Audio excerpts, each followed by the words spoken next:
Good evening, everyone. Time for another silver update. Now, we've got a lot of things to cover tonight, a lot of action going on, but we're going to start out with the gold chart.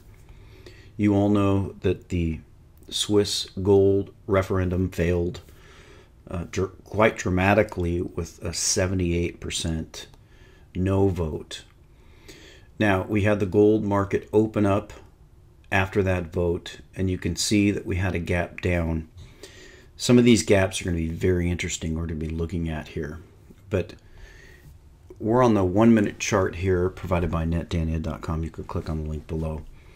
Now, we got a gap down in gold, and gold started down from there.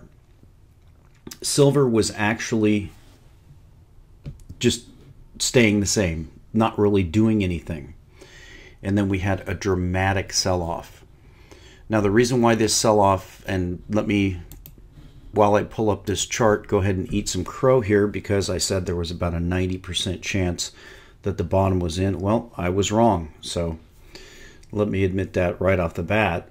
I was definitely wrong in that call. But let's look at what I was talking about here with the volume. Now, this breakdown here that happened in silver, you can see the opening of the market. That's this section right here. And this was the section where silver really didn't react with gold. And then all of a sudden at about 1840 was the time frame. We got a move in silver from about 1526 down to 1440. It was nearly a 10% move. And what's so interesting about that is it was on virtually no volume. Now, I've pointed out that my basis for calling a bottom on this was the volume that had come in. So you can see here on the 30-minute chart, I was looking at these volume spikes. Actually, we'll go out to the 1 hour so we can get the whole view. I was looking at all of this volume here that had come into silver, and I was thinking that we had put in a bottom. Now, what's so fascinating about this is that this drop, which is very, very large percentage-wise, if you measure it from Friday's close or Thursday's close down to where the low that we hit, it's actually a bigger move than any of these other moves. But look at the volume. It's tiny. It's just not even there. And it was a gap. It was not a gap that occurred when the market opened. Now, that's what you normally have when you have a gap move. The reason why you have gap moves in markets is because there's information that's come in when the market was closed. So that's perfectly understandable. It makes perfect sense that you would see a gap move on the open of a market because information has happened when the market was closed, and then the market should have moved. If it were open, it would have moved to those prices, but then when it reopens, then it gaps. That's not what happened here. This is the opening of the market right here. And there was a small gap, but a rally back into it. This gap occurred after the market had been open over an hour, over 2 hours. And then we had this incredible move on virtually no volume. So for me, this is an absolute confirmation that not only are these fake markets, but they're actually fake volumes and fake paper markets. Does that mean I won't look at the price anymore? No, of course, I'm always going to look at the price of the paper markets because we still have people hedging against that. But that definitely is an indication that more things are broken than I even thought were broken. And that's a pretty amazing thing. Now, the other thing we have here is that we had what was going to happen was a gap fill, and it rallied off that bottom very quickly. Now, there were a couple of members who posted that bought on these lows. If you bought at a 1440 paper price and actually got a corresponding physical price, you got a good deal. Can we go lower? But I can't say we can. I've been wrong here, so I'm not going to make a prediction. But very interestingly, if we go in here, we can see that we were going to make a gap fill attempt here. It was very obvious that we had spiked and we were going to try to get in there. And then you can see as that started to happen, then that's when this tremendous volume came in. Now, this still isn't tremendous volume as far as what we've seen recently, but it is tremendous volume for today. And then you can see right before we got into that test, there was a huge sell-off. So we're going to have to wait and see what the resolution of this is. Will this gap be filled? Well, obviously that gap's going to be filled. I don't have any question that gap's going to be filled. The only question is, when will it be filled? But let's look at some of the other markets here, because some of the stuff that's going on in these markets is crazy. Let's go over, first of all, to the oil market, because this is the first thing that kind of set this thing off, was the dramatic sell-off we had in oil. So let's look at the oil chart here. And you can see we actually have to go all the way out. Let's just go all the way out to the monthly to see. I pointed that out in the last video, how dramatic that sell-off is. Now, it looks like we're in a new futures month, and that's something that is also very interesting. We see in silver that we're in a new month. So we've actually got just no movement. And this is a big discrepancy. These numbers aren't accurate, but I don't have time to go into that. So let's get back to oil and look at what happened. Now, this is not a normal situation in the oil market. Even the sell-off that we've had recently, this type of gap, you can see that gap move. Another one in the oil market here on no volume. Do you see that? So people that are arguing that this is, and I've argued this myself, that this is a derivatives-driven market, that oil was put up artificially through derivatives, and that it is now correcting as the derivatives are being pulled away. Well, that's not the case here. You can see there's no volume. This move for oil is not made on this bourse. Now, if there's another bourse that's trading it, I guess we could go ahead and pull up. There's the Brent. That's about the only other one that we have that we can do a comparison on. But you can see, again, the Brent has gapped down on no volume whatsoever. So if this price is being set, it's not being set here. It's being set somewhere else. It's not being set here. Now, we're also seeing that in the currencies. The euro was trying to make a new low. It's not there right now. So the euro's kind of sideways. But with the Japanese yen, we can see that we have an attempt again to devalue the Japanese yen, to make the Japanese take the brunt of this thing. And you can see that here. Huge volume coming in as they're trying to push the yen to new lows versus the dollar. Another really important currency is the Chinese yuan. And it has been forming a bottoming type of formation. Now, I've said for the longest time that I do not believe that the dollar is really going to rally against the Chinese currency. The fundamentals are just too far against it. That doesn't mean I can't be wrong. And you can see that there's a rounding bottom formation here coming in with the Chinese currency versus the dollar. But if we look at the long term, we can see that it's really not a significant move long term. Now, if you look at this period of time here with the Chinese currency, you can see that the dollar had been losing value steadily against the Chinese currency until the month of July in 2008. And what happened in that month was that when the financial crisis occurred, the dollar and the yuan flatlined against each other. It wasn't until QE2 and the rise of silver, when the silver bull market occurred, that's when the dollar started losing again against the Chinese currency. So that's another fascinating story. Now, the other one we want to look at is the Russian ruble. Now, we know that the Russians are tremendously dependent upon their oil and natural gas exports. So as the oil price is collapsing, we're seeing a collapse in the Russian ruble. Now, we're going into new lows for the Russian ruble. And that 50 price, that's crossed for the first time. That's 50 rubles to the dollar. You can see how dramatic that really is. If you look at the last financial crisis, we had about 23-to-1 rubles to dollars, and it went all the way up to about 36-to-1. This move is from a low of about 30 all the way up to 50. So a very, very large move. It again appears that the powers that be are struggling to determine how this thing's going to turn out. It seems to me, my contention is that Europe is not really a player in this thing. I believe that Europe is pretty much a lackey of the United States. The major powers contending here are going to be China and the Asian bloc, Russia, and the English United States bloc. These are going to be the three that are contending for power here, and we're seeing this attack against the Russian ruble.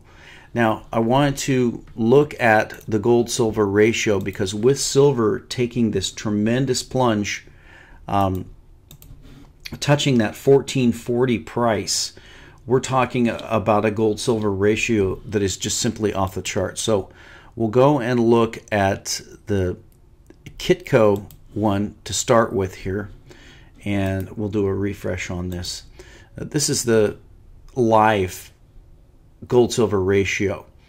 Now, we almost hit 80. You can see on the opening we're at 75, and with that move we almost moved to 80, almost a 5-point move in the gold-silver ratio.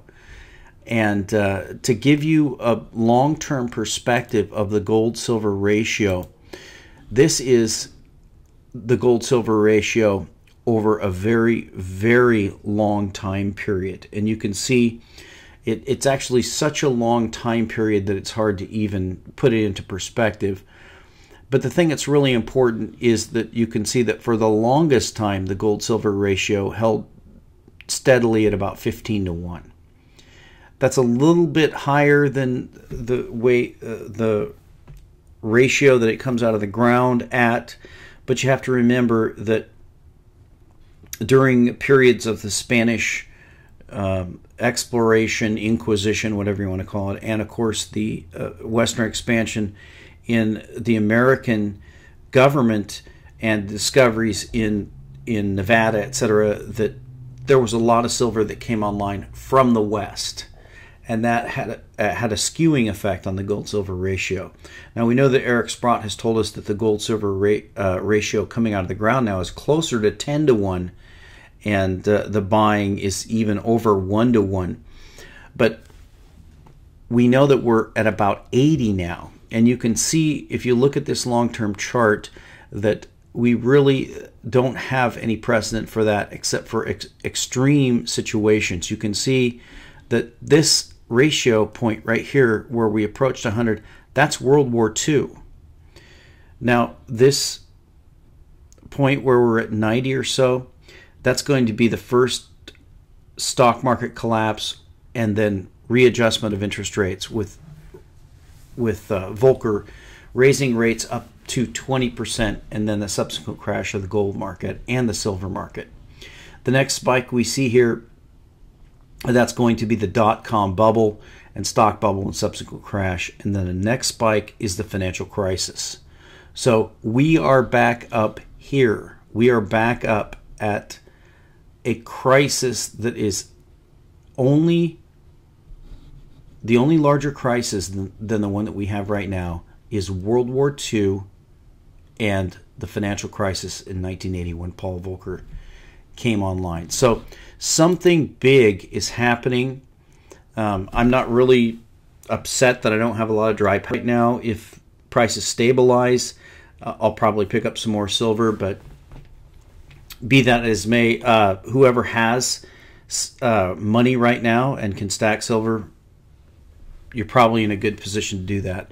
So let's go over to the main story, and this is going to be this Dystopian Prophecy PDF. Now, this is something I posted to the blog. This is something that was linked on a Chris Martenson article. I think it was actually one of the posters, And I don't know where this came from. This might be from Chris Martenson. I'm not really sure where it came from. But I posted it to the blog and left it up there for a day or so. Went and checked and to see who has posted this, who has linked this. It's really only Chris Martenson and our site.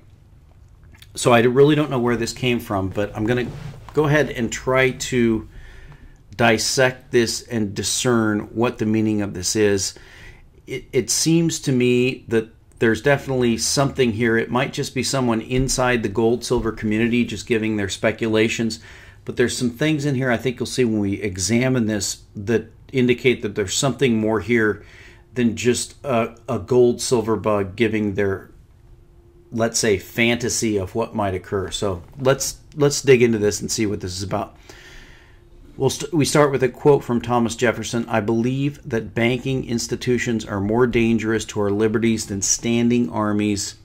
If the American people ever allow private banks to control the issuance of their currency, then by deflation, the banks," I believe it said originally that by inflation, by a process of inflation and deflation, but this might be the original quote. And there's a lot of debate about whether these quotes are real or not. "Then by deflation, the banks and the corporations that will grow up around the banks will deprive the people of all their property until their children wake up homeless on the continent their fathers conquered. The issuing power should be taken away from the banks and restored to the people to whom it properly belongs." Thomas Jefferson. Under the dark clouds of an economic recession, the New York Stock Exchange had experienced a 50% plunge.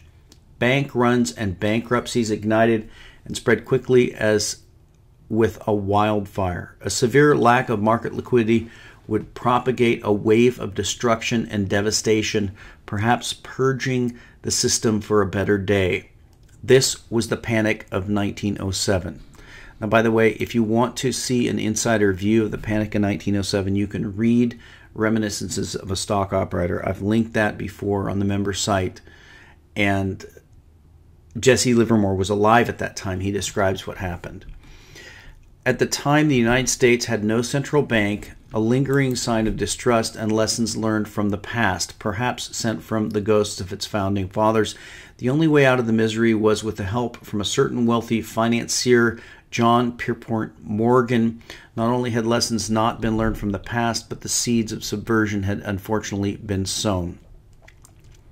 The alchemists on Jekyll Island had masterminded their creature, the Federal Reserve, just over a century ago. The fate of the West was sealed. So with that introduction, we get into the dystopian prophecies. I'm going to do my best to try to decipher these, but there's some of these things that I don't really understand what he's talking about. So I'm going to leave it up to you to help me out, and in the comments, hopefully, if there's something I miss that I don't understand and you understand it, please make a comment so we can figure this out.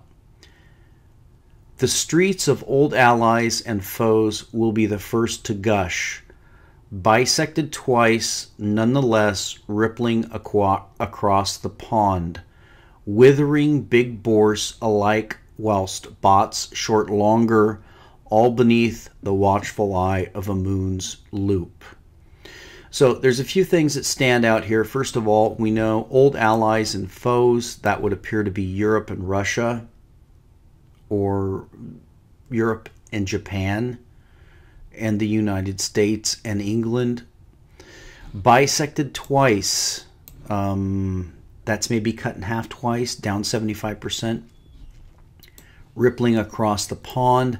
That seems to be a reference to either coming to America from Britain and Europe, or the other way. Withering big bourse. We know what a bourse is. It's a stock exchange. While the bots short longer, all beneath the watchful eye of a moon's loop. A moon's loop is a month of time. So this quatrain, we'll call it, seems to indicate that there is going to be a stock market crash that's going to begin in Europe or Japan, that is going to come to the United States, and in a month's time, the U.S. stock market will lose, and these other stock markets will lose about 75% of their value.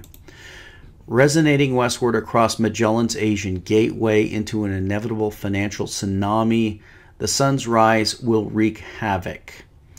Nip's Nick also cleaved twice. The worst has really yet to arrive, for the larger part of the Emperor's black arts will liberate the monstrous specter. So it looks like this is talking about something coming from Asia. We have the Asian gateway. We have a financial tsunami. We have the sun's rise in the east. The Nips, the Japanese, the Nick, the Nikkei, cleaved twice. Again, down 75%. The worst is really yet to arrive. Part of the Emperor's black arts, I don't know what that is. And I don't know what the monstrous specter is. But again, that seems to be an indication that a financial crisis is also going to come from the East as well as from Europe. Obliterated will become their trusting populace's nest egg as their lenders and insurers loot away and away to repay. Trust and harmony forsaken, anarchists they will become as each sun's inflows will balloon into exorbitance. Now, we know from the latest Jim Willey, or I think it was maybe another commentator that was talking about how they're going to loot the Japanese pension funds, and they're going to use that money to support the U.S. debt. That seems to be what this is implying. And anarchists they will become, that seems to imply some type of revolt, perhaps in Japan, when they basically take all of their retirement, either through inflation or through some other act of confiscation. The Euromeister vampire will finally get his turn, unleashing a leviathan of paper and digital fury up the cracks of the fragmentary house of dominoes in a wishful attempt to keep it all afloat. And I think that is a reference to Draghi, and we've had some hints at that recently, that Europe is now going to be the next stage in the QE thing. We know that as soon as QE3 ended in the US, that this huge QE was announced in Japan, and it's hinted at in Europe. Come calling for the yellow touchable, some will to naked fixing big city partners double-cross the pond, leaving some hung to dry with worthless let it be done. The curtain will fall on the wizard's decades-long stratagem. So that seems to imply that gold, the yellow touchable, physical gold, will have a double cross of this naked fixing, that somehow the gold fix is going to break down, and there's going to be a lot of people left hung to dry without gold, but with some promises for gold, and that the wizard's decade-long stratagem, that I would assume that is the gold suppression scheme, that curtain will fall. Now that's interesting to say that the curtain will fall, because if you think about the Wizard of Oz, it was actually when they raised the curtain, it was revealed what the wizard was doing. So no worries though, as an honorable pair will now hold the reins, the eastward flow almost complete, new king set to reign. The lion will guard in honor, the dragon's Paris never bare. Balance and honor restored, the mirror's reflection shines true. Okay, now the honorable pair, that seems to be gold and silver, will now be holding the reins. The eastward flow almost complete, that seemed to imply that the Chinese have pretty much gotten all the physical gold and silver that they can get, although I would say it's mostly gold because silver has never been bid for really. If they ever did, of course, it would be gone. With 2 trillion in Forex reserves, then they could take 100 years of silver. So it's going to be gold. New king set to reign, that's definitely in Asia. The lion will guard in honor, that seems to be Britain. And the dragon's Paris never bare. Now that's one I don't know. Not really sure what that is. Balance and honor restored, the mirror's reflection shines true. That seems to be a reference to silver. Certainly silver is the metal that's used in mirrors. No longer barbarous, the relic will luster true, 2 then 3-fold, as will its palpable cousin, a bit quicker and in a more just ratio. Binary, they will become backed and bankable, trusted and accepted, engraving a new paradigm. So interesting stuff here. The barbarous relic, of course, is gold. The implication is it's going to go 2 and 3-fold, and then silver, its palpable cousin, is going to move quickly and faster than gold to a more just ratio. As I showed you, gold-silver ratio is almost 80 right now.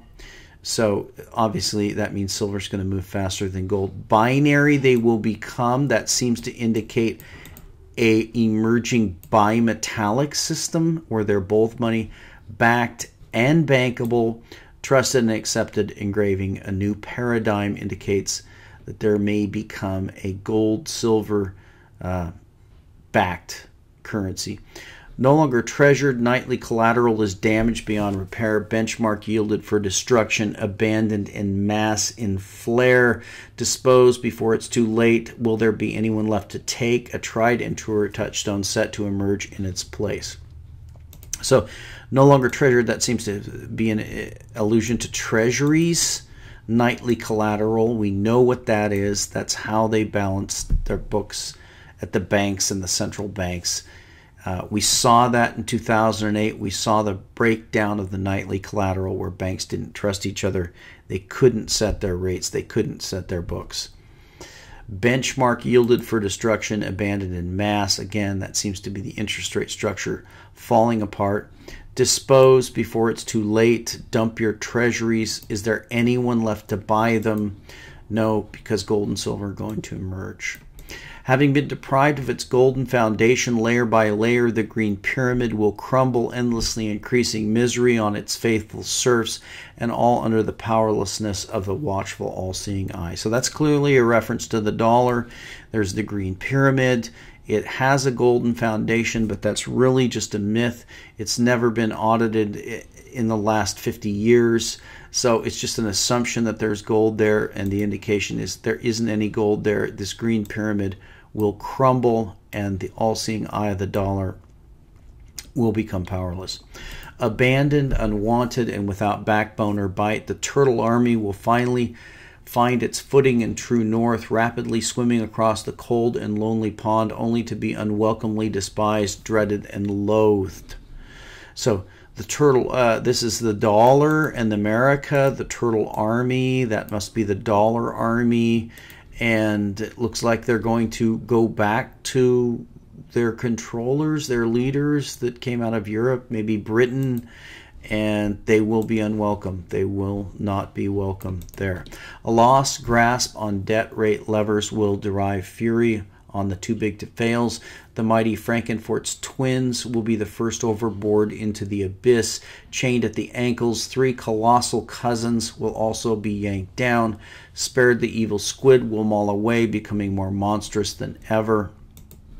So this is a reference to the banks, the Frankenfort twins, maybe the banks that were in the Twin Towers. These banks are all going to go under. Seems to be an indication that 3 of these big banks, perhaps JP Morgan, Citibank, Bank of America, will all go bankrupt. But the evil squid, we know that's Goldman Sachs, apparently will be grown. We know that is the one organization that has the revolving door with the government.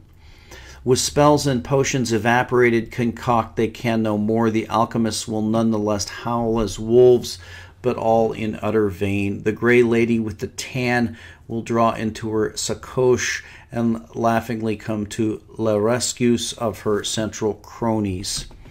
So this is an indication that the current financial system is based on spells and potions. There's going to come a point where those don't work anymore. The alchemists, we know alchemists are trying to create gold out of base metals like lead. The alchemists will fail. The gray lady, that seems to be an allusion to the Statue of Liberty. With a tan, don't know what that means. You let me know. We'll draw into her sacoche, that's a purse basically, and laughingly come to The rescue, you can see the French references. We know that the Statue of Liberty came from the French, of her central cronies. The Jekyll will seek a new potion for cancer's cure, malignancy in tow. The looting cells will shrivel up while remaining ones will lock in their lifelines. All in vain, though, as the centurion will gulp his last breath. The Jekyll, of course, that's the Federal Reserve at Jekyll Island. The cancer's cure is an attempt to revive the dollar, but it looks like that's going to fail, and the Federal Reserve is going to fail. Yet a new bunco will unravel about the deceit of receipts while taking stock of the situation. Broke, some will be left by brokers, broken of trust. What's yours is mine, but not his. What you do not hold, you do not have. How could they know? So your accounts are going to go away. Fearful for his last rations, Winston will seek hold of what's his, for Capcon's grip will nervously tighten, perhaps even bailing in. Too valuable to lose, the top flights will plan to jet, only to be locked in the land of the not-so-free. So Winston apparently is going to be the sheeple, the American citizen locked in 1984. That's a reference to Winston of 1984. Capcom, I think that's a reference to some North American, either financial or military agency. So there's going to be bail-ins. The banks are going to take the money, but the top flights, the rich, are going to get out of the country, but they're going to find that they're locked in. The borders are closed. Ghost depository shown void of the gilded relic. The gray lady will blush, bumble, and fumble sevenfold. Her assembly skimmed of legitimacy, dwindling in the kitty. The prospect of back basket no more. The ship has sailed. So it seems that the Fort Knox gold and the Federal Reserve gold is going to be shown to be not there. It'll be void. America will blush, bumble, and fumble sevenfold. In other words, the dollar is going to lose something like 85 to 90% of its value. The money's all been stolen. It's not backed, and the ship has sailed. In other words, the gold has already left and gone east. In opposition, disgust, and distrust with her partiality, the gray lady will lose 5 rising stars, perhaps more. Fool me once, shame on you. Fool me twice, shame on me. Brickworks, checks, and balances. And Virtu, developing friends, disdaining foes. This, I'm not sure what this means, but it seems to indicate that maybe 5 of the largest corporations, maybe Apple, Amazon, some of these others, Google, will actually leave American shores and become corporations of another country. The creators of paper know its true value and decree the time has come to share of what is becoming more rare. Secret no more, let there be light shining on the immortal relic for all to see, creating an envy wont on by the former powers that be. So that indicates that there's going to be a time when gold actually rules and America won't have any gold. With lifelines dried up, puppet masters will seek new streams, further taxing an already shriveled populace. History repeats, as does misery. Occupy and burn they will, like a Roman candle in the wind, fueling duels without rules, no longer lacking in earnest, indicating that when the truth comes out, the money's gone, they're going to riot. Shackled far too long, cradles of democracy and empire will flee first. In what they've known all along, an experiment gone terribly wrong. A faith gets sealed, as did floating palace under a cold and starry night, loosening the unchosen grips from the levers anchoring into history. Not sure what that all means, but it seems to mean, again, an indication that some of the wealth and power is going to flee from these collapsing empires. Unfinished it will remain, as the secret orders enlightened ones will be erased and deposed by Western friends and Eastern foes. Return into darkness where you belong, in a karma of void and emptiness. Forces of good will shine a prevailing light aloft on your traces of evil. So this is another indication about the American founding. There's a lot of stories that have been done about that the U.S. was founded by Masons to be the new Atlantis, etc. I'm not going to go into that, the Francis Bacon stories, but this seems to be an allusion to that, but that will fail, and that actually Western friends, people in the West, maybe the military, and Eastern foes, maybe the Chinese, are actually going to unseat these people from power. The grandsons of liberty will sow the seeds and refresh the tree, resurrecting a lonely and forgotten utopia with help from the abandoned and resistance of old, reforming the fractured pillars, purging away the cancer. A new cycle will begin, as it always does. Come together, come in step. So, refresh the tree. Well, we know that Thomas Jefferson told us that the tree of liberty must be refreshed with the blood of patriots and tyrants. That's what that's a reference to. The forgotten utopia, again, that's the Francis Bacon idea, U.S. as Atlantis. Help from the abandoned and resistance of old, reforming the fractured pillars. So this is a hope that after this tremendous collapse where the United States is abandoned by everyone, that it will actually rise up again. So that's my best interpretation of the dystopian prophecies. I have to say that by the fact that it seems to be anonymous and by the fact that it seems to have a lot of knowledge there, it seems to me to be legit. If it's Chris Martenson who wrote it, kudos to him. So let's get back to the silver price. We're still in that rally. We've got that triangle of that big drop, and congratulations to the people who stacked. It seems that whatever it is about to hit the fan, and it's coming very soon. And we'll talk to you next time.